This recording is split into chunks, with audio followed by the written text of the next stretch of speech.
गुस्सा हूँ तुझसे, नफरत भी है तुझसे, पर तुझे ऐसे नहीं देख सकती। मीत की आंखों से लेटे लेटे आंसू निकल रहे थे। अब हद ये थी कि वो अपनी ईशानी को देखना चाहता था। उसे देखे 5 साल हो गए थे, वो उसके बिना गुजरे। हर साल का हिसाब चाहता था। उसने अपना ऑक्सीजन मास्क हटाया। वो तड़प उठा और लेटे हुए ही अपनी दोनों बाहें उठाकर ईशानी को कसकर पकड़ लिया। इतना जोर से पकड़ा जैसे अब कहीं जाने नहीं देगा। उसकी तड़प, उसका इंतजार, सब कुछ दिख रहा था। ईशानी थोड़ा चौंकी। उसने ऐसे ही हक किए मीत को देखा। वो भी लेटे हुए उसे ही देख रहा था। आंखों की नमी लुढ़क कर बिस्तर पर आ रही थी। ईशानी बहुत इंटेलिजेंट थी। उसे ऐसे देखकर माजदा समझने लगी। उसने हिलने की कोशिश की, पर मीत की मजबूत बाहों के जाल में वो जकड़ी हुई थी। वो उसे बस एकटक देखे जा रहा था, जैसे बीते उन 5 सालों का हिसाब, उन सारे पलों की कीमत उसे ईशानी से चुकवानी हो। 2 मिनट वो ऐसे ही थे, एक दूसरे की आंखों में आंखें डाले। बीच बीच में नजरें आंसुओं से धुंधली होती। अगले ही पल वो उसे टपकाकर साफ करते। मीत ने ईशानी की लटें संवारने को ज्यों ही अपनी पकड़ ढीली करके हाथ उसके बालों की तरफ बढ़ाया कि ईशानी उसे धक्का देकर दूर हो गई। अब मीत की खैर नहीं थी, वो जानता था। और ईशानी, वो भी तो मीत को अच्छे से जानती थी। फिर कैसे वो उसके जाल में फंस गई। उसे इस चीज का गुस्सा आने लगा। तुम मर जाते तो ज्यादा अच्छा होता। ईशानी उससे दूर हटते हुए जोर से चीख कर बोली और दीवार के सहारे बैठ गई। मीत उठकर उसके पास आया। उसे संभालने पर उसने उसे धक्का दे दिया। तू कहेगा तो हंसूंगी, तू कहेगा तो रोऊंगी। समझ क्या रखा है तूने? हालत देख मेरी। मीत मुंह झुकाए बैठा था। वो उसका मुंह ऊंचा करके उसे दिखाते हुए बोली, देख, तू जिम्मेदार है इसका, इस कड़वाहट का। ईशानी बेतहाशा रोई जा रही थी। मीत दोबारा उसके पास गया। ईशु सुन। ईशानी ने उसे उंगली दिखाकर दूर रहने का इशारा किया। मुझे किस गलती की सजा मिली? वो बोली। माहौल बहुत बोझिल हो गया था। संभालना दोनों से खुद नहीं जा रहा था, और उन्हें एक दूसरे को संभालना था। एक बार भी बात नहीं की तूने उस दिन के बारे में। क्यों घुट रही है? मुझे थप्पड़ मार ले, पर खुद को सजा मत दे प्लीज। मीत रोते हुए बोला। मीत दोबारा हिम्मत करके उसके पास गया। उसे सीने से लगा। ईशानी ने उसे झटके से अलग कर दिया। ओह, अच्छा हुआ तुमने याद दिला दिया दोबारा वो दिन। अब ईशानी की आंखों में नफरत ने जगह ले ली थी। एक चीज बता दूं तुम्हें, मैं बहुत जल्द शादी करने वाली हूँ। लड़ाई तुमसे अलग होने की थी, अब जाकर वो पूरी होगी। ईशानी अपनी लाल आंखों से उसे घूरते हुए बोली। उसे थामने के लिए बढ़ने वाले मीत के हाथ खुद ब खुद उससे दूर हो गए। आंखों में एक अजीब सी लाचारी और बेबसी ने जगह ले ली। वो खुद को दोबारा कटघरे में खड़ा करके उससे दूर हट गया। क्या कहे, क्या सुने, उस वक्त उसे कुछ भी नहीं सूझ रहा था। ईशानी उठी, अपने आप को संभाला और अपना चेहरा साफ करके आईसीयू से बाहर निकल गई। विभा ने उसे बाहर आते देखा। वो जिंदा है या निकल लिया? धीरे से बड़बड़ाई, और तुम ऐसे बिहेव क्यों कर रही हो? कितना डाउन मार्केट लगता है ये सब। ओ माय गॉड, कहते हुए विभा कंटिन्यू टिश्यू से अपना पसीना साफ कर रही थी। ईशानी बिना कुछ बोले अपने जख्मों को सहेजते हुए वहां से जाने लगी। विभा भी उसके पीछे जाने लगी कि मीत एकदम बाहर आया। ईशानी को जाते देखने लगा। विभा ने देखा और जोर से चिल्लाई, भूत! और सर पर हाथ लगा के चक्कर खाने लगी। वी ने उसको संभाला। कुछ देर में वी ने विभा को पानी पिलाकर नॉर्मल किया और मीत ने उसे अंदर मिलने बुलवाया। वीर अंदर गया और विभा बड़ी शालीनता से अपना पैसों वाला दिखावा करते हुए आईसीयू में एंटर हुई। Hello sir, how are you? कहते हुए उसने आगे कहा। सर, मैं बुके लाई थी, पर वो हड़बड़ी में कार में ही रह गया। अभी हालचाल पूछने का वक्त नहीं है। Want to take over your company. पर सर, विभा एकदम चौंक गई। विभा बोलने को हुई कि उसने हाथ दिखाकर उसे चुप कर दिया। वीर ने टेबलेट लेकर सारे फिगर देखकर उसे प्रॉफिट और लॉस समझाया। तकरीबन 30 मिनट की मीटिंग के बाद विभा इस डील के लिए तैयार हो गई। डॉक्यूमेंट साइन करने की प्रोसेस 1-2 दिन में होनी थी। विभा उठकर जाने लगी कि मीत ने उसके सामने एक शर्त रखी। अगले 6 महीने तक कंपनी का कोई एम्प्लॉय जॉब छोड़कर नहीं जा सकता। विभा को इस चीज़ से कोई परेशानी नहीं थी। वैसे तो कंपनी हायर करते ही बॉस एम्प्लॉय को सबसे पहले चेंज करते हैं, पर यहाँ पर तो मीत की शर्त ही उल्टी थी। वो उसकी और ईशानी की सच्चाई से बेखबर बोली, yes of course sir, don't worry about it, करके डील फाइनल करके जाने लगी। जाते हुए उसे मीत ने रोका और हिदायत दी, डॉक्यूमेंट साइन करने के पहले ये डील बस मेरे और तुम्हारे बीच रहेगी। Yes of course sir. इतना सारा पैसा मिलने की खुशी विभा के चेहरे पर फुदक फुदक कर उछल रही थी। ओके सर, मैं चलती हूँ, कहते हुए वो आईसीयू से बाहर निकली। ईशानी के शब्द अभी भी मीत के कान में गूंज रहे थे। मैं शादी करने वाली हूँ। वो कान बंद करके बैठ गया। उसे इस तरह परेशान देख वी ने पूछा, सर आप ठीक हैं? एक काम करो, लायर से यह भी पूछो कि क्या कोई ऐसे टर्म फंसा सकते हैं कि कंपनी का कोई एम्प्लॉय अगले 6 महीने तक शादी भी ना कर पाए। वो लाल आंखों से वीर को देखते हुए बोला, पर सर ऐसे नहीं हो सकता, वीर ने कहा। जानता हूँ नहीं हो सकता, कहते हुए मीत ने अपने पास रखे हुए दवाई के ट्रे को उठाकर दीवार पर फेंक दिया। इतना गुस्सा भरा हुआ था उसने अपने अंदर, कैसे निकलेगा उसे कुछ समझ ही नहीं आ रहा था। कहते हुए उसने अपना हाथ देखा और ड्रिप लगाने वाली नीडल्स निकालकर फेंकने लगा। उसका पूरा हाथ खून से सन गया। वीर दौड़ के उसके पास आया। सर प्लीज सर, प्रॉब्लम हो जाएगी, आप खुद को हर्ट क्यों कर रहे हैं? वो बोला। इससे ज़्यादा और क्या बुरा होगा कि वो शादी के बारे में सोच भी रही है, कहते हुए मीत जोरों से रोने लगा, जैसे उसका खुद पर काबू ही ना रहा हो। उधर ईशानी विभा का इंतजार किए बगैर ही कैब लेकर ऑफिस के लिए निकल गई थी। शादी का नाम तो उसने ले लिया था, मीत को परेशान करने को, उससे बदला लेने को, पर क्या वो तैयार थी अभी किसी से शादी करने के लिए? उसे सुबह कही हुई माँ की बातें याद आ रही थी। सोच अखिल के बारे में, सोच अखिल के बारे में। उसने कस के अपने कान बंद कर लिए। जैसे तैसे वो ऑफिस पहुंची। ऑफिस का टाइम हो चुका था और सारे लोग ऑफिस पहुंच चुके थे। अखिल ने उसे देखा केबिन में घुसते हुए। उसकी आंखें उसके अंदर का हाल बयान कर रही थी। वो अपने केबिन से निकलकर उसके पास गया। Ishani, are you okay? Akhil ने उसे परेशान देखकर पूछा। वो अपने टेबल पर अपने हाथों से अपना फेस कवर करके बैठी थी। वो चुप थी। उसने ईशानी को हिलाया। अब ईशानी थोड़ा नॉर्मल होते हुए बोली, अखिल क्या हम आज शाम को साथ डिनर कर सकते हैं? अखिल के तो जैसे मनचाही मुराद पूरी होने वाली थी। यश ईशानी, ये भी कोई पूछने वाली बात है? वो बोला, हम शाम को साथ डिनर करते हैं। बताओ कहाँ चलना पसंद करोगी? अखिल खुश होते हुए बोला, आज तुम्हारी फेवरेट जगह चलेंगे अखिल, कहते हुए अनायास ही उसकी आंखें नम हो गई। वो उन्हें छुपाने को उठी और फैक्स मशीन के पास कुछ करने का नाटक करने लगी। अखिल भी खड़ा हुआ। ठीक है, तो मैं तुम्हें थोड़ी देर में प्लेस डिसाइड करके बताता हूँ, ईशानी ने मुंह फेरे हुई हम कहा। अखिल खुशी से केबिन से बाहर निकल गया। उसके जाते ही ईशानी का मन किया खींच के अपना सर दीवार पर दे मारे। दिन ब दिन दिमागी हालत खराब होती जा रही थी उसकी। अपने आप को वो कैसे संभाले हुई थी ये बस वो ही जानती थी। उसने वॉशरूम में जाकर अपना हुलिया ठीक किया, अपने आप को संभाला और अपने कामों में लग गई। उधर 12 बजे मीत से राखी जी मिलने पहुंची और मीत ने उन्हें साफ शब्दों में कह दिया, मुझे घर जाना है, आप डिस्चार्ज पेपर बनवाइए। हाँ बेटा, राखी जी तो खुद भी यही चाहती थी। अभी यूएसए से आए हुए से कुछ ही दिन हुए थे और उसके बाद से वो उसकी शादी को लेकर भी पीछे लग रही थी। राखी जी ने तुरंत आधे घंटे में मीत के डिस्चार्ज पेपर बनवाए। मीत आईसीयू के बेड पर बैठा सोच ही रहा था कि नर्स आई। उसने उन्हें थैंक यू कहा और वीर से कहकर चेक दिलवाया। औपचारिकता पूरी करके राखी जी मीत को लेकर घर पहुंची और उसे उसके रूम में लेटाकर गोकुल जी के साथ मीटिंग के लिए निकल गई। जाते हुए उन्होंने मीत को पूरे दिन रेस्ट करने की हिदायत दी। मीत का शरीर तो खुद रेस्ट चाहता था, पर उसका दिमाग, उसकी आत्मा, उसका मन उसे ये इजाज़त नहीं दे रहे थे। वो पहुंच गया फिर से अतीत के पलों में जो उसके अपने थे। उस दिन रोहित को शादी के बाद मंदिर से वो पीजी तो ले आया था, पर उसका मूड बहुत खराब था। और हो भी क्यों ना, कौन पति शादी के बाद अपनी पत्नी से दूर रहना चाहता है? और रोहित और नीति का तो केस ही पूरा अलग था। उस दिन उसके पेरेंट्स भी आने वाले थे। अगले ही पल उसका चेहरा सूख के कांटा हो चुका था।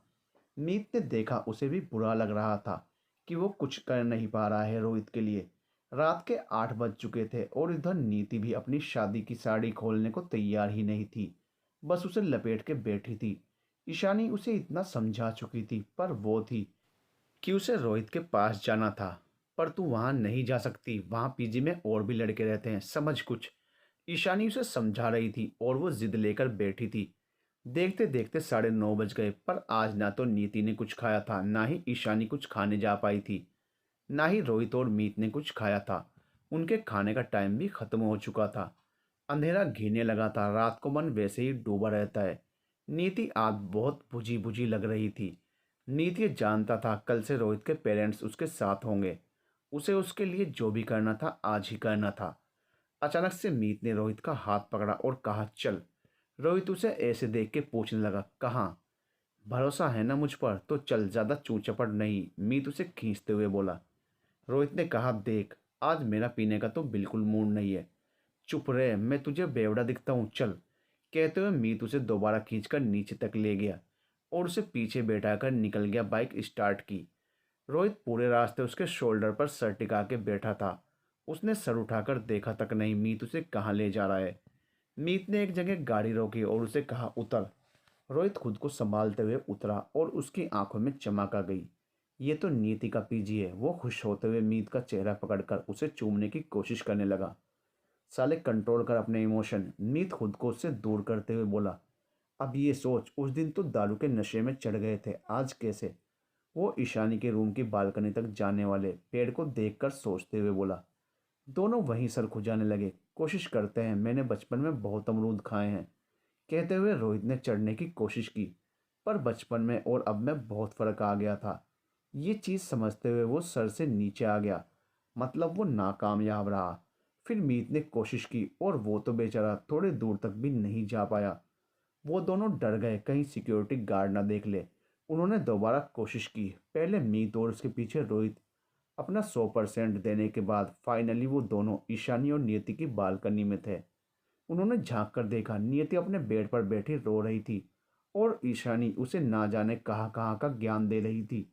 देख, कम से कम शादी तो हो गई ना, अब उसका साथ भी मिल जाएगा, इतना क्या परेशान हो रही है। कि उन दोनों की आवाज़ से वो चौंकी। कौन है, वो बाहर बालकनी में आते हुए धीरे से बोली। नियति चादर दे कि एकदम मीत उसके सामने आ गया। आज मार खाने नहीं आए हैं हम, वो अपने बाल अपने हाथों से ठीक करते हुए बोला। वो हक्का बक्का रह गई पर कुछ बोल नहीं पाई। आज प्यार जताने आए हैं, मीत उसकी तरफ बढ़ते हुए बोला। अच्छा जी, कहते हुए ईशानी उसके और करीब आ गई। तुम थोड़ा दूर से बात करो, मीत शर्माते हुए बोला। वो दोनों बातें कर ही रहे थे कि रोहित मीत को पुश करके आगे बढ़ा और मीत ईशानी से टकरा गया। ईशानी झेंप सी गई। रोहित के अंदर घुसते ही नीति बेड से उठकर दौड़कर उससे लिपट गई। अरे थोड़ी शर्म करो, हवस से भरे आंटी अंकल। कहते हुए मीत ने ईशानी का फेस दूसरी तरफ किया। तुम मत देखो इन्हें, बच्चे बिगड़ जाते हैं। ईशानी की आंखें मीत पर थी। अच्छा। ईशानी मुंह फेरे हुए ही बोली। हम, मीत ने शरारती लहजे में कहा। तो एक काम करते हैं, गद्दा और चादर लेकर हम बालकनी में बैठ जाते हैं और स्नैक्स ले लेना जो भी अवेलेबल हो, बहुत भूख लगी है। मीत मासूमियत से टम्मी भर हाथ फेरते हुए बोला। ईशानी ने मीत को अपने बेड से गद्दा उठाकर बालकनी में लगाने को कहा। वो दोनों बड़े आराम से काम कर रहे थे। जल्दी में उसने चादर उठा के बाहर फेंकी। स्नैक्स के डब्बे और उन दोनों को बालकनी में धक्का देते हुए उसने डोर बंद कर लिया। देखा कमीना, काम निकलते ही मक्खी की तरह हमें बाहर फेंक दिया। मीत सारा सामान देखते हुए कहने लगा। ओ, बुरा लगा, ईशानी उसकी टांग खींचते हुए बोली। तुम्हें बड़ी शरारत सूझ रही है, मीत बालकनी में गद्दी लगाते हुए बोला। अरे दोस्त बेवफा निकल गया तुम्हारा, किसी लड़की के चक्कर में तुम्हें छोड़ दिया उसने। कहते हुए वो जोर से हंसने लगी। मीत ने मुंह बनाकर उसे देखा। ईशानी ने फोन में म्यूजिक ऑन किया। तुम्हें बड़ी मस्ती सूझ रही है, इधर आओ जरा। कहते हुए मीत ने बैठते हुए उसका हाथ पकड़ के खींचा। ईशानी एकदम उसके करीब आ गई। ठंडी हवा चल रही थी और अब ईशानी मीत के बेहद करीब थी। बहुत शरारत सूझ रही है तुझे, मीत ने उसके चेहरे पर फूंक मारते हुए कहा। मीत ने उसका हाथ अपने सीने पर लगाया। ईशानी ने अपने कान उसके सीने पर लगाए। मीत सुन, ईशु ईशु की आवाज़ आ रही है अंदर से। कहते हुए वो हंसने लगी। मीत भी मुस्कुरा दिया। तुम कुछ कह रहे थे, ईशानी ने पूछा। नहीं ना, प्लीज़ चुप। मीत आंखें बंद करते हुए उसे महसूस करते हुए बोला।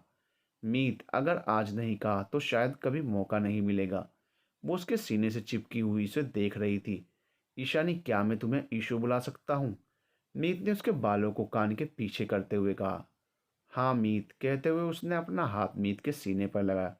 तो सुनो, मीत उसका हाथ पकड़कर बोला। प्यार हो गया है तुझसे। कहते हुए उसने अपनी आंखें बंद कर ली। ईशानी ने उसका चेहरा देखा। वो मुस्कुराई। ये सुनने को तो वो मरी जा रही थी। तुम मुझे प्रपोज कर रहे हो, वो बोली। हाँ, मीत ने बंद आंखों से जवाब दिया। और ऐसे ना रोज ना घुटनों के बल। ईशानी उसे तंग करते हुए बोली। सीने से लगाकर क्या कर रहा हूँ ईशु, ये कम है क्या? मीत भी उसके हर सवाल का जवाब आशिकाना अंदाज में दे रहा था। ये बात मैं भी तुमसे कब से कहना चाहती थी, आई लव यू मीत। ईशानी ने अपनी पकड़ मजबूत करते हुए कहा।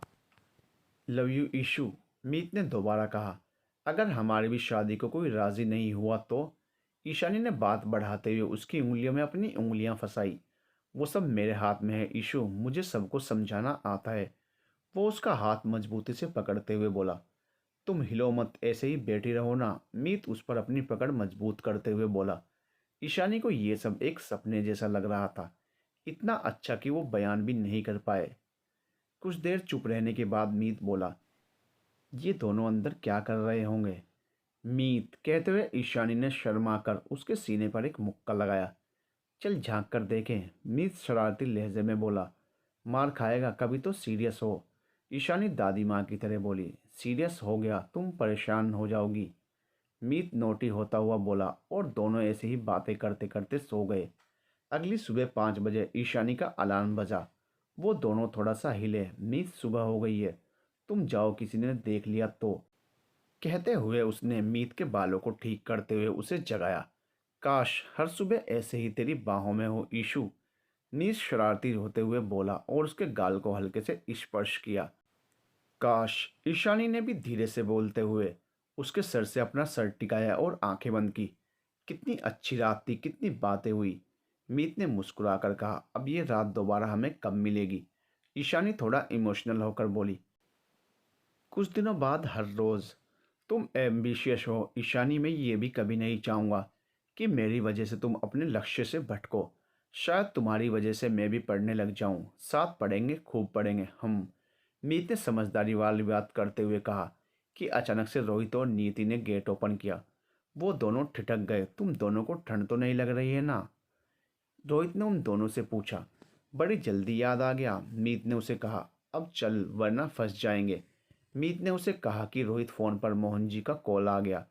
तेरे बाप को चैन नहीं है, भगवान कसम, 5 बजे भी? मीत ने अपना सर पीट लिया। रोहित ने रुआसी शक्ल बनाई और फ़ोन उठाया। जी पापा, बेटा हम मुंबई पहुंच गए हैं, तेरी बुआ के यहाँ जा रहे हैं, तू भी आ जाना वहाँ। ठीक है बेटा, सामने से भारती जी की आवाज़ आई। हाँ कहते हुए रोहित ने फ़ोन कट किया। सब ठीक है, नीति ने उसे देखकर पूछा। हाँ कहते हुए रोहित ने उसे दिलासा दिया। उधर मीत सर खुजाते हुए कुछ अलग ही गणित लगा रहा था। क्या हुआ? ईशानी उसके पास आकर पूछ बैठी। यार, जोश जोश में चढ़ तो जाते हैं पर उतरे कैसे, ये समझ नहीं आता, मीत सर खुजाते हुए बोला। ईशानी जोर से हंसने लगी। जब मुझे और नीति को लेट नाइट पार्टी में जाना होता है, हम ऐसे उतरते हैं, कहते हुए वो उसे स्टेप्स बताने लगी। दिखने में ही शरीफ हो, बाकी तो काम आतंकवादियों वाले हैं तुम्हारे, वो उसे तंग करते हुए बोला। जाते हुए रोहित ने नीति को प्यार से हग करके बाय किया और मीत ने ईशानी से कहा। रात को जो भी हुआ वो क्या था मैं नहीं जानता, पर अब तेरे बगैर जिंदगी का एक पल भी नहीं निकलेगा। आई विश कि हमारी हर रात कल की तरह हो। रूम पर पहुंचकर कॉल कर देना, ईशानी धीरे से बोली।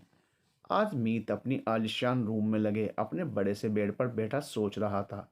उस दिन वो छोटी सी बालकनी ही काफ़ी थी उन दोनों के लिए। आज ही इतना कुछ भी उसे खुश नहीं कर पा रहा था। और जब से ईशानी ने उसे ये कहा कि वो शादी कर रही है, उसके कानों से ये शब्द जा ही नहीं रहे थे। कितना अच्छा होता अगर वो रात ही उसकी ज़िंदगी की आखिरी रात हो गई होती। आज ये तो नहीं सुनना पड़ता। हर मुलाकात में अपना एक हिस्सा ईशानी के पास छोड़ाया करता था मैं। उस दिन से मोहब्बत शुरू हो गई थी। क्यों मोहब्बतें सिर्फ शुरू हुआ करती हैं, कभी ख़त्म नहीं होती। शाम के 5 बज गए थे और आज ईशानी ने अखिल से डिनर पर साथ जाने का प्रॉमिस कर दिया था। उस वक्त तो वो सब गुस्से में हुआ था, पर अब वो अखिल को मना नहीं कर पा रही थी। विभा भी हॉस्पिटल से आने के बाद से बहुत खुश थी। उसने ईशानी को एक बार भी उसके हॉस्पिटल में किए बर्ताव के बारे में नहीं जानना चाहा। वो तो बस सपनों में खुद को एक सोने की बनी कुर्सी पर बैठे हीरो का मुकुट लगाए इमेजिन कर रही थी और मन ही मन मुस्कुराती फिर शर्माती। ईशानी ने उसके कैबिन में नॉक किया। कम इन, विभा खुद की खुशी संभालते हुए। अपने आप को फाइल में बिजी करते हुए बोली। विभा, थोड़ी तबीयत ठीक नहीं लग रही, मैं घर जल्दी जाना चाहती हूँ। ईशानी ने कहा, ओके, नो इश्यू। कहते हुए विभा ने उसे आगे पूछा, वैसे तबीयत खराब थी तुम्हारी, पर हरकतें तो दिमाग खराब वाली कर रही थी तुम। मैंने तुम्हें कितना समझाया था वियर्ड नहीं होना है, फिर भी तुमने नहीं सुनी। विभा ने उसे देखते हुए कह ही डाला, sorry Vibha, can I go now? Ishani ने दो टूक में जवाब मांगा, हाँ। उसने अपने आप को मिरर में देखते हुए कहा। ईशानी वहां से निकलकर पार्किंग में आई। आजकल ईशानी की गाड़ी बेसमेंट में पार्क होने लगी थी। शुरू में तो वो गार्ड से लड़ाई करके गाड़ी बाहर ही लगा दिया करती थी, पर अब उसने काफ़ी हद तक लड़ना बंद कर दिया था। बेसमेंट में उसे अंधेरे में बहुत डर लगता था। बस यही वजह थी कि वो यहाँ कभी गाड़ी पार्क ही नहीं करना चाहती थी। आज भी 5 ही बजे थे, पर बेसमेंट की लाइट बंद थी और बहुत दूर एक ट्यूबलाइट जल रही थी, वो भी ख़राब हालत में थी और बार बार जलकर बंद हो रही थी। ईशानी धीरे धीरे आगे बढ़ी कि उसके पैर के ऊपर से कुछ गुजरा। वो ज़ोर से चीखी। उसने अपने फ़ोन की लाइट ऑन की और देखा, चूहा था। ईशानी ने डरते हुए खुद को संभाला और आगे की ओर बढ़ी कि नीचे लगी हुई जाली में उसकी हील फंस गई। उसने बहुत कोशिश की पर निकली नहीं। उसने नीचे बैठकर पैर से हील निकाली और अपने हाथों से जाली से हील को खींचने लगी। सामने पानी का छोटा सा गड्ढा भरा था। उसने उस पानी में देखा, ऊपर से वो दो आंखें उसे देख रही थी। वो जोर से चीखी और पीछे हटते हुए ऊपर देखने लगी, पर वहां कोई नहीं था। उसकी चीख सुनकर गार्ड दौड़कर उसके पास आया और उससे पूछने लगा, मैडम आप ठीक हैं? वो पसीने में लथपथ अपने आसपास मोबाइल की बैटरी से देख रही थी। 1 मिनट बाद वो थोड़ा नॉर्मल हुई। हाँ सब ठीक, और यहाँ कोई रहता क्यों नहीं है? इतना अंधेरा क्यों है यहाँ? वो मैम, लाइट चली गई थी और जनरेटर से बस एक ही लाइट कनेक्टेड है। गार्ड ने बताया। आप आइए मैम, मैं आपको गाड़ी तक छोड़ देता हूँ। कहते हुए उसने ईशानी की सैंडल जाली से निकाली और कार की तरफ जाने लगा। आगे आगे वो गार्ड और पीछे ईशानी। ईशानी को अभी भी पीछे से किसी के कदमों की आहट सुनाई दे रही थी, पर ईशानी इतना डरती थी कि वो चाहकर भी पलटकर देखना नहीं चाहती थी। वो बस चुप करके गार्ड के साथ अपनी कार के पास आई और फट से अंदर घुस के स्पीड में कार बाहर निकाली। अचानक उसका फ़ोन बजा। उसने देखा उसकी माँ सुखी जी का फ़ोन आ रहा था। उसने फ़ोन देखकर साइड वाली सीट पर पटक दिया, पर उसका फ़ोन नीचे गिर गया। उसने गाड़ी साइड में की और वो उस फ़ोन को उठाने को झुकी कि उसे दोनों सीट के बीच के हिस्से से पिछली सीट पर परछाई दिखाई दी। आज उसने हिम्मत करके पीछे पलटने का सोचा, पर अचानक दोबारा उसका फ़ोन बजा और वो चौंक गई। उसने देखा माँ का फ़ोन था। उसने फ़ोन उठाया। सामने से सुखी जी की आवाज़ आई, ईशु सुन बेटा, आज घर पर एक मेहमान आ रहे हैं, तेरे पापा के दोस्त हैं। वो एक जाने माने फेस रीडर भी हैं। ईशु तू सुन रही है ना? बुलेट ट्रेन की स्पीड में सुखी जी बोले जा रही थी। ईशानी चौंकी। उसका ध्यान तो उनकी बातों पर था ही नहीं। हाँ, क्या कह रही थी आप? वो बोली, बेटा आज जल्दी घर आ जाना, तुझे किसी से मिलवाना है, सामने से सुखी जी ने कहा। हाँ मम्मा, मैं जल्दी आ ही रही हूँ, निकल चुकी हूँ, बस थोड़ी देर में पहुँच जाऊँगी। अच्छा, अंश का हाथ ठीक है ना अभी? आज दिन में फुर्सत ही नहीं मिली पूछने की। उसने पूछा। हाँ वो ठीक है, तू जल्दी घर आ जा, अभी फ़ोन रखती हूँ। कहते हुए सुखी जी ने फ़ोन कट किया। ईशानी ने फ़ोन रखा और अपना एफएम ऑन किया। ईशानी गानों में खोई थी। उसके फ़ोन पर मैसेज आया। उसने देखा अखिल का मैसेज था। उसने शाम को डिनर के लिए लोकेशन सेंड की थी। अब वो क्या कहती? गुस्से में खुद अपने पैर पर कुल्हाड़ी मार चुकी थी। उसे अब बस उसके साथ डिनर पर जाना था। रह रहकर उसे आज इतने सालों बाद मीत के सीने पर सर रखकर सोना, उससे उसकी ही शिकायत करना याद आ रहा था। वो अजीब सी कश्मकश में झूल रही थी। इन सब के बीच अंश को जैसे वो भूलती जा रही थी। अपने आप को संभालने का वक्त आ गया था। 5 साल बहुत होते हैं किसी को जिंदगी से निकालने के लिए, पर कुछ गिले शिकवे बचे थे। ईशानी को अपने हर सवाल का जवाब चाहिए था मीत से। उधर मीत भी अपने बड़े से आलिशान कमरे के बड़े से बेड पर अकेला बैठा टीवी के चैनल चेंज कर रहा था। उसके फ़ोन पर रोहित का कॉल आया। उसने फ़ोन उठाया। मीत कैसा है तू? उसने फ़ोन उठाते ही पूछ लिया। ठीक हूँ यार, अब मीत ने जवाब दिया। तू इंडिया कब लौटा? तूने बताया भी नहीं कि तू आ रहा है। सामने से रोहित के सवाल चालू थे। अभी 1 वीक ही हुआ है और तब से हॉस्पिटल में ही था। मीत ना जाने क्यों खोया खोया चुप सा था। वो मीत जो शरारतें करने से बाज नहीं आता था, कहीं खोता जा रहा था। आई नो, मैंने फ़ोन किया था तो वी ने बताया था अभी कब तक है इंडिया में? रोहित ने आगे पूछा। पता नहीं यार। मीत परेशान सा बोला कि मिस सूजी उसके लिए जूस लेकर आई। उसके साथ वीर भी था।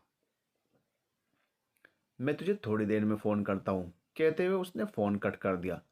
मिस सूजी के जाते ही मीत ने वीर से कहा, वीर, पता लगाओ ईशानी किससे शादी करने वाली है। मीत बोला, एक चीज़ याद रहे, पीछा नहीं करना है, उसे तंग भी नहीं करना है, बस पता लगाओ। वीर ने ओके सर कहा और अपना फ़ोन निकालकर उसके रूम से बाहर चला गया।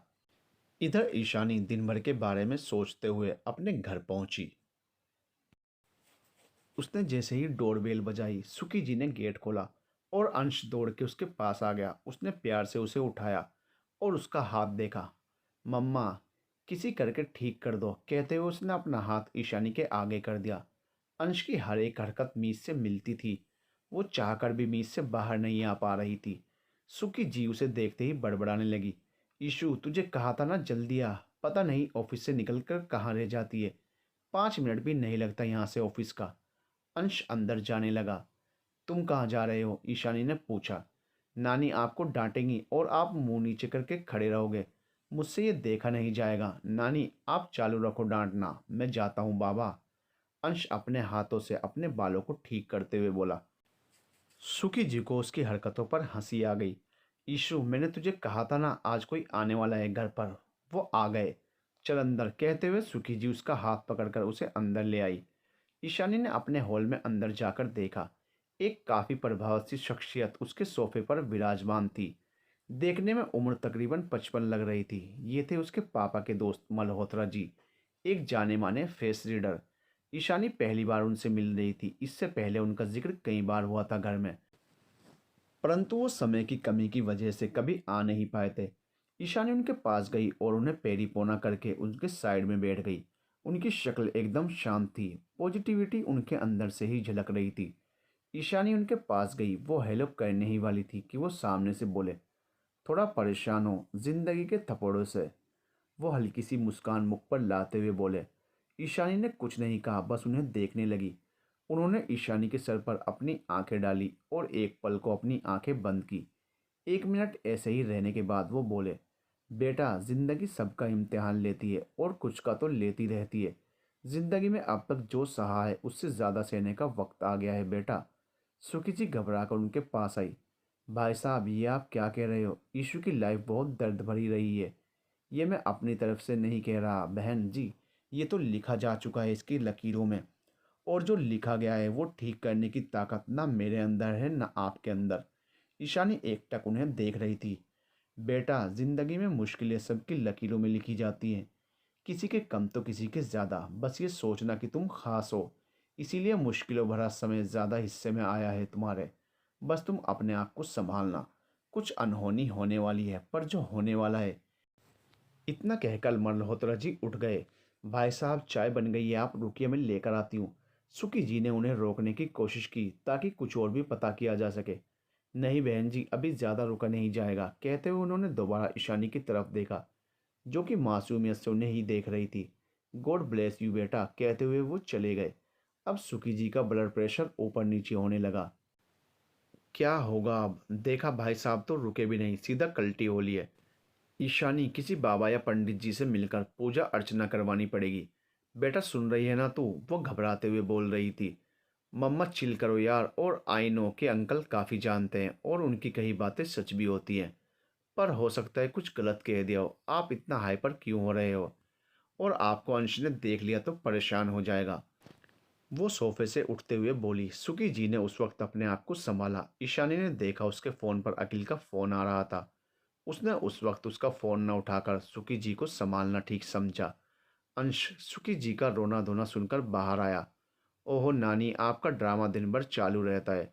बंद करो तुम दोनों, मम्मा सही कह रहा है वो। कितना ड्रामा करती हो आप। अच्छा मुझे एक कॉल करना है, मैं अभी आती हूँ। तुम दोनों कोई शोर नहीं करोगे, कहते हुए ईशानी अपने रूम में गई। उसने अखिल को फ़ोन किया। सॉरी अखिल, घर पर इतना ड्रामा होता रहता है कि क्या बताऊँ। वो बोली, अभी भी दोनों लड़ रहे हैं। अखिल हंसते हुए बोला, एक काम करते हैं ईशानी, बाहर जाने के बजाय कैसा होगा अगर मैं तुम्हारे घर आ जाऊं? अंश से भी मिल लूंगा। हाँ, ये ज़्यादा अच्छा रहेगा, तुम घर पर आ जाओ, ये दोनों भी थोड़ा नॉर्मल हो जाएंगे। ठीक है, तो 8 बजे तक आता हूँ मैं। अखिल ने सामने से कहा। हाँ अखिल, इंतज़ार रहेगा तुम्हारा। ईशानी कहते हुए अपनी विंडो पर गई। उसने बाय बोलते हुए फ़ोन कट किया। उसने नीचे देखा, अजीब सा सन्नाटा पसरा हुआ था। अभी सिर्फ 6 बजे थे, और ऐसा क्यों?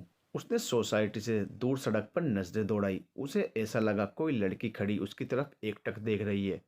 इतनी ज़्यादा दूरी और इतनी ऊंचाई, उसे लगा उसका वहम होगा। कोई सामान्य औरत तो इतना दूर उसे देख भी नहीं सकती। और तो और उनके रूम के ग्लास ट्रांसपेरेंट थे भी नहीं। उसने फिर भी वहां से हटते हुए अपने कर्टन्स बंद कर लिए और कपड़े चेंज करके रूम से बाहर निकली। बाहर बड़ी शांति थी। थोड़ी देर पहले तो दोनों लड़ रहे थे, अब कहाँ गए? उसने बाहर जाकर देखा, अंश सुखी जी की गोदी में बैठा था और अपने कान पकड़ रहा था, और सुखी जी उसके गालों पर किस कर रही थी। दोनों ड्रामेबाज, टॉम और जेरी हो आप दोनों। कभी लड़ते हो, कभी प्यार करते हो। ईशानी बोल पड़ी। नजर न लगा, कहते हुए सुखी जी हंसने लगी। अच्छा मम्मा, आज अखिल डिनर पर घर आ रहा है, ईशानी ने सुखी जी को बताया। वाओ, अंश खुश हो गया। उसकी सारी फेवरेट डिश आपको पता ही है, कुछ भी बनवा लो ना, सुनीता से कहते हुए वो सोफे पर धंस गई।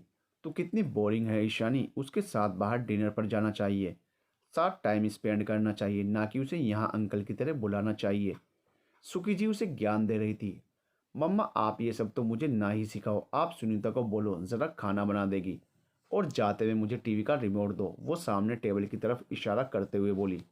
अंश कम बच्चा, मम्मा की गोदी आओ, कहते हुए उसने अपना टीवी ऑन किया। उसने न्यूज़ ऑन किया।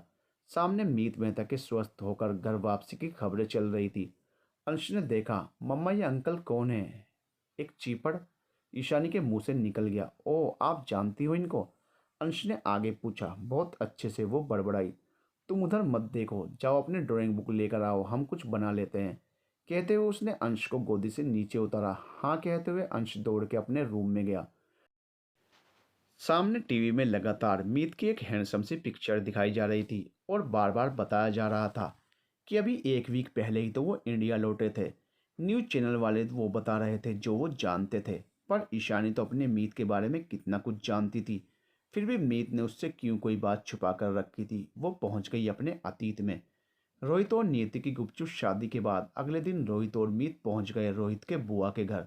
उस वक्त रोहित के दादा और दादी भी उनके साथ वहां मौजूद थे। रोहित के पहुंचते ही उनके घर में ना जाने किस चीज़ की हड़बड़ी चालू हो गई। चलो चलो, रोहित आ गया है, पहले मंदिर चलते हैं, फिर बाकी की बात करेंगे। भारती जी सबको उठाते हुए पूजा की थाली हाथ में लिए बोली। ये पानी भी नहीं पिलाते क्या घर आए मेहमानों को? मीत हंसते हुए बोला। रोहित उसे घूरने लगा। तू मेहमान नहीं है, दोस्त है, जाकर पी ले। वो बोल पड़ा। रोहित को लगा वैसे भी माँ धार्मिक है तो मंदिर जाने में कोई हर्ज भी नहीं है। माँ जी आप क्या करेंगी इस उम्र में, घर पर ही पूजा पाठ कर लीजिए। देखो कार भी छोटी सी है, सब लोग आएंगे नहीं। भारती जी का अगला निशाना रोहित की दादी थी। मैं तो चलूंगी भैया, हरगिज नहीं मानूंगी, कार में ना आ पाई तो फटफटी पर चली जाऊंगी रोहित के साथ, कहते हुए उन्होंने चश्मा लगाया और तैयार हो गई। ये फटफटी क्या होता है? मीत ने रोहित से धीरे से पूछा। भाई, बाइक को पुराने जमाने के लोग फटफटी कहते थे, रोहित ने धीरे से कहा। ओ तेरी, सब नमूने भगवान ने तेरी ही फैमिली में भेजे हैं, बाय गॉड, कहते हुए वो हंसने लगा। उसने ऐसा माहौल कभी देखा ही नहीं था। वो बचपन से आलिशान माहौल में पड़ा बड़ा लड़का था। गिर जाओगी दादी आप, और मम्मी सुकड़ी सी तो है दादी, फंसा लो ना गाड़ी में कहीं भी, जाओ दादी आप कार से जाओ। रोहित ने कार की तरफ हाथ दिखाते हुए बोला। आ जाओ माँ जी आप भी, दिन ब दिन कुड़ी कुड़ी होती जा रही हो। भारती जी ने उनका हाथ पकड़ते हुए कहा। तुम दोनों बाइक से आ जाना, भारती जी ने उन दोनों से कहा। कार में फंसते हुए सभी लोग मंदिर पहुंचे। पर रोहित को तो इस बात की खबर ही नहीं थी कि उसके लिए वहाँ एक सरप्राइज इंतजार कर रहा है। कुछ देर में एक लड़की और उसके साथ एक कपल मंदिर में प्रवेश हुआ। ये देखे कन्या आ गई, पंडित जी ने कहा। रोहित और मीत उस वक्त थोड़ा दूर खड़े थे और आसपास देखने में बिजी थे। उनका ध्यान ही नहीं गया कि क्या चल रहा है। ये देखिए, ये है रश्मि बिटिया और ये हैं उनके चाचा चाची, रोहित की बुआ ने उन्हें मिलवाते हुए कहा। इनमें से लड़का कौन है? रश्मि की चाची उसके चाचा को चिमटी काटते हुए पूछने लगी। ये बात भारती जी ने सुन ली। रोहित तनिक इधर आओ बेटा, कहते हुए उन्होंने रोहित को बुलाया। ये है हमारा रोहित और ये इसका दोस्त मीत, बड़ा ही संस्कारी बच्चा है, हमेशा हमारे रोहित के साथ रहता है। बातों में भारती जी को कोई नहीं हरा सकता था। रोहित ने देखा सामने खड़ी लड़की उसे देख रही थी। उसकी निगाहें भी एक दो बार गई उस पर। ये तो वही पिक्चर वाली लड़की लग रही थी, पर पिक्चर थोड़ी अलग थी। रोहित बेचारा एकदम पहचानता भी कैसे। फिल्टर वाले इस जमाने में बिना प्रत्यक्ष किसी को देखे पता भी नहीं चलता कि कौन सच में कैसा दिखता है। अब धीरे धीरे उसके दिमाग का बल्ब जलने लगा। सामने से रश्मि जी की चाची ने उससे कुछ पूछा और वो शर्मा के हाँ कहने लगी। जी, हमारी तरफ से ये रिश्ता पक्का समझिए। आप कहें तो हम तिलक लगाकर बात पक्की कर लें, रश्मि की चाची कहने लगी। अरे वाह भाई, नेकी और पूछ पूछ, हमें तो रश्मि बेटिया बड़ी भा गई है, भारती जी अपनापन दिखाते हुए बोली। रोहित बड़ी बड़ी आंखें करके भारती जी को देख रहा था। उन्होंने उसका मुंह मोड़ा। उधर देख, बाद में अपने पापा की तरह मत कहना, ठीक से देखी नहीं, घटोत्कच पल्ले बांध दी, भारती जी मोहन जी को ताना मारते हुए बोली। हर बात में मुझे घसीट कर पकड़ना जरूरी है, मोहन जी अपना चश्मा ठीक करते हुए हाथ पीछे बांधते हुए बोले। मैंने आप दोनों को मना किया था, तब समझ नहीं आया, रोहित गुस्से से बोलने लगा। उसकी आवाज़ से रश्मि की चाची चौंक गई। कोई दिक्कत है बहन जी, उन्होंने भारती जी से पूछा। अरे नहीं, कोई दिक्कत नहीं, आप रोहित को बैठाएं और तिलक की तैयारी कीजिए। पंडित जी ज़रा मदद कीजिए, जैसे दक्षिणा लेते समय करते हैं, भारती जी बोल पड़ी। पंडित जी घूरते हुए भारती जी को देखने लगे।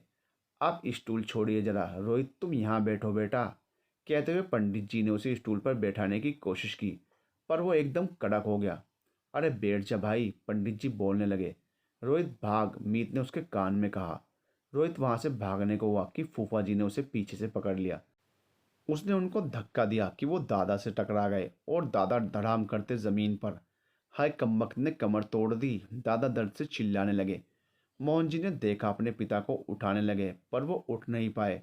इधर भारती जी ने रोहित को पकड़ने की कोशिश की और वो भी धक्के की वजह से संभल नहीं पाई और अपनी भारी भरकम काया लेकर मोहन जी के ऊपर गिर गई और मोहन जी के नीचे दादा दोबारा दब गए। वो चिल्लाए, हाय कमबख्तो, आज मार के ही दम लोगे क्या। भारती जी मोहन जी के ऊपर पड़ी, बाबूजी से बोल उठी। आपको कहा था घर पर रहने को, कोई सुनता है ही नहीं। यूं नहीं कि उठ जाऊं, पड़े पड़े भी पंचायत करनी है तुमको, अरे हाथों हाथ आज ही मार दोगी क्या, कहते हुए मोहन जी ने भारती जी को अपने ऊपर से हटाया। रोहित और मीत मौका देखकर वहां से भाग लिए और वो सारे मंदिर में ही एक दूसरे को हटाने में लगे हुए थे। मीत ने तेजी से वहां से गाड़ी भगाई और सीधा वहां से 1-2 किलोमीटर दूर जाकर गाड़ी रोकी। अब रोहित को कुछ समझ नहीं आ रहा था, आज जो भी उसने किया उसका रिजल्ट क्या होने वाला था। मीत अब क्या करें, वो डरा हुआ सा बोला। कुछ नहीं, नीति को अपने पेरेंट्स से मिलवा, शादी और सुहागरात तो मना ली तूने, अब मुझसे क्या पूछ रहा है। मीत को कुछ सूझ नहीं रहा था और जितना ड्रामा रोहित के घर उसने देखा था उतना तो लाइफ में कहीं नहीं देखा था। भाई प्लीज़ हेल्प कर, रोहित टेंशन में बोला। चल नियति और ईशानी को मिलने बुलाते हैं, फिर डिसाइड करते हैं, मीत ने कहा। मीत ने ईशानी को कॉल किया और उन दोनों को मिलने अपने फेवरेट श्री कैफ़े में बुलवाया। वो दोनों पहुंची। जो भी उस दिन घटित हुआ उन्होंने पूरी बात उन दोनों को बताई। अब नीति का रोना चालू हो गया और ईशानी अपने दिमाग पर जोर लगाकर सिचुएशन संभालने के लिए नए नए तरीके ढूंढने लगी। नीति अब ये सोचकर भी परेशान थी कि अपने पेरेंट्स को ये बात कैसे बताएगी, और आखिर वो इस नतीजे पर पहुंचे कि शाम को रोहित के घर जाकर सबसे नीति को मिलवा दिया जाए। उन्होंने वही किया और शाम के समय चारों पहुंच गए रोहित की बुआ के घर और ईशानी और नियति को बाहर इंतजार करने को कहा गया। रोहित और मीत ने अंदर जाकर देखा, मोहन जी अपने पैर पर पट्टा लगवाकर बैठे थे। उनका पैर भारती जी के वजन का शिकार हुआ था और रोहित के दादा अपनी कमर पर। उन्हें देखते ही भारती जी गुस्से में तिलमिला गई और सोफे पर से उठती हुई बोल पड़ी। क्या किया तूने आज, तुझे पता भी है कोई इज्जत नहीं बची है, कितना सुनाया आज हमें उन लोगों ने। इतना कहकर वो दोबारा सोफे पर बैठी। स्प्रिंग वाला सोफा होने की वजह से और भारती जी के वजन से मोहन जी उछल के थोड़ा आगे आ गए। मम्मी आपको कुछ बताना है, रोहित सामने खड़ा मुंह नीचे किए बोला। हाँ बोल, भारती जी लापरवाही से बोली। मम्मा मैंने शादी कर ली, रोहित डरते हुए बोल पड़ा। क्या, कहते हुए भारती जी खड़ी हुई और सर पीटते हुए दोबारा सोफे पर जोर से बैठ गई। मोहन जी बेचारे दोबारा उछल के सोफे से बाहर आ गए। ये सुनने से पहले मैं मर क्यों नहीं गई। भारती जी का ड्रामा चालू हो गया। अब भी कुछ नहीं बोलोगे, मुंह में दही जमा लिए हो, भारती जी ताना मारते हुए मोहन जी से बोली। रोहित तुमसे ये उम्मीद नहीं थी हमको, मोहन जी ने उसे कहा। मम्मा आप एक बार मिल लीजिए उससे, रोहित ने हिम्मत करके कहा। खबरदार, जो तू उसे इस घर में लाया, और दफा हो जा अभी मेरी आंखों के सामने से। कहते हुए भारती जी खड़ी हुई और उसे धक्का मारकर घर से बाहर करके गेट बंद कर दिया, और दोबारा आकर सोफे पर सर पकड़ के जोर से बैठी। इस बार मोहन जी उछल के सीधा नीचे आ गए। बाहर ईशानी और नियति खड़ी थी, उन पर तो भारती जी की नजर भी नहीं गई। घनघोर बेइज्जती हो गई यार। धक्का मार के निकाल दिया घर से, मीत अपनी शर्ट ठीक करते हुए बोला। उस दिन की बातों पर आज मीत को दोबारा उतनी ही हंसी आ रही थी जितनी उस वक्त आई थी। वीर उसके कमरे में एंटर हुआ। सर, कल आप रेस्ट करना चाहते हैं? वो न्यूज़ मैगजीन की डील साइन करने के लिए लॉयर मिलने की बात कर रहे हैं। वो बोला, कोई रेस्ट नहीं होगा अब। बुलवाओ लॉयर को कल सुबह ही, और विभा कश्यप को भी इन्फॉर्म करो, मीत ने कहा। ओके सर, कहते हुए वीर रूम से बाहर आकर फ़ोन लगाने लगा। उधर अखिल अपने घर पर था और ईशानी से मिलने की तैयारी कर रहा था। अखिल अपने पेरेंट्स के साथ रहता था और उसके पेरेंट्स को उसका ईशानी के साथ मिलना जुलना बिल्कुल पसंद नहीं था। To be continued.